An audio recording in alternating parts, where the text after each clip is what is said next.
Hey everyone, Coach Gerald here with Team Biolayne. On this episode of Coach's Corner, I am going to be talking with you all today about some common tracking errors and how we can prevent them or fix them. The very first one that I want to talk about, and one of the most common ones that I see a lot of people not tracking or mindlessly doing and not really realizing it, would be drinking all of their calories. So this would be things like Gatorades, sodas, all of those calorie-dense beverages that we drink during the day and we don't really think about it. Alcohol definitely goes into this category too. One of the highest calorie containing beverages too. Doesn't mean that we can't have any of these drinks. We just have to make sure if we are tracking and we're trying to measure our progress or take into account our total calorie intake for the day and week to facilitate fat loss or weight gain or any of that, taking into account your drinks is going to be really essential because they count too. They add in a bunch of calories and they definitely contribute to your weight loss or weight gain goals.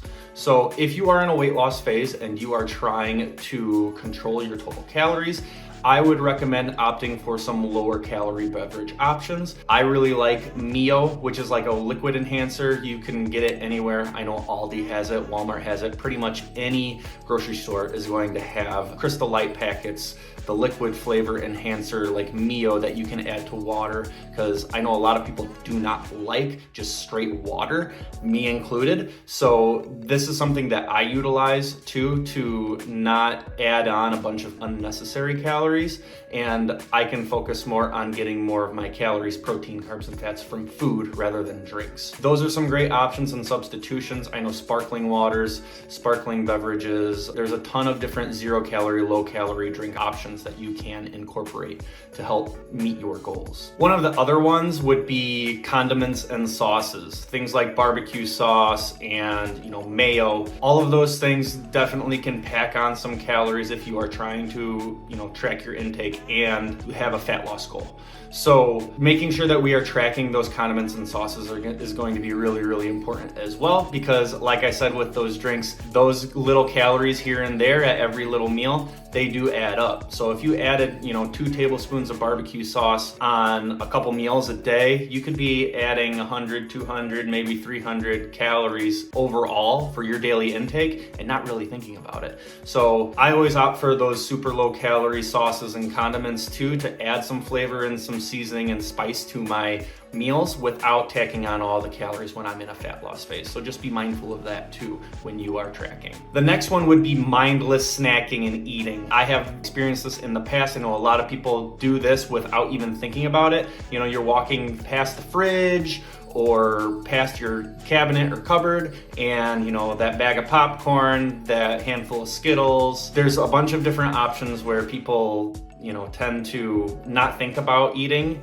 and they mindlessly do it. So that's where having structured meals and snacks put in place can be really beneficial to put yourself on a meal and snack routine throughout the day to help hit your goals and allow for you to track more accurately during the entire process too. Another one would be eating and then tracking. I know a lot of clients, they say, oh, well, I'm gonna go out to eat, or I'm gonna go run through fast food, and then they grab something and they don't do their research beforehand. And then when they plug it in later, they're like, oh crap, I just ate 900 calories from that burger and fries through whatever fast food chain is your favorite. And now I went over my total calories for the day, or I went way over, my fat intake for the day, and so I have to play this guessing game, or I have to go back and make a bunch of crazy adjustments or make adjustments for the week following because I didn't plan and prepare. So that's where I always recommend, hey, if you're gonna go out to eat, if you're going to track your intake, track your food first and then eat it, because you can't really take back those calories once you already ingested them. And except for if you throw up, which we don't want to be throwing up. So again, track, then eat. That's going to help set you up best for success if you are tracking your intake. The last one is going to be guessing our portions and amounts. A lot of times I deal with clients that they say, well, I had about this, or they don't really take into account the portions when they're eating their foods. So again, that's where having a food scale, having measuring cups is going to be really, really important, especially starting out. Having those measuring cups and food scale at your disposal will be super beneficial for you to understand what is a cup of rice look like. What does 2 tablespoons of peanut butter look like? And that peanut butter one is really eye-opening. I know one of the first times when I measured out an actual 32 grams or 2 tablespoons of peanut butter, I got real sad. But again, it's a huge eye-opener, and once you establish some great basics and fundamentals when it comes to tracking, if you do decide to transition to not tracking down the road, that is going to be kind of set in stone in your brain where you will understand, hey, okay, I don't need to bring my food scale everywhere, but I do have a really, really good idea of how much a cup of rice is, how much is a tablespoon of peanut butter, and various other portions and amounts of different types of foods. So those are some basics as far as tracking errors and how to prevent them, how to fix them. I hope you liked this episode of Coach's Corner, and I am excited to be throwing out some more evidence and information as the time goes on with Team Biolayne. So thank you so much. I appreciate y'all. Have a great day.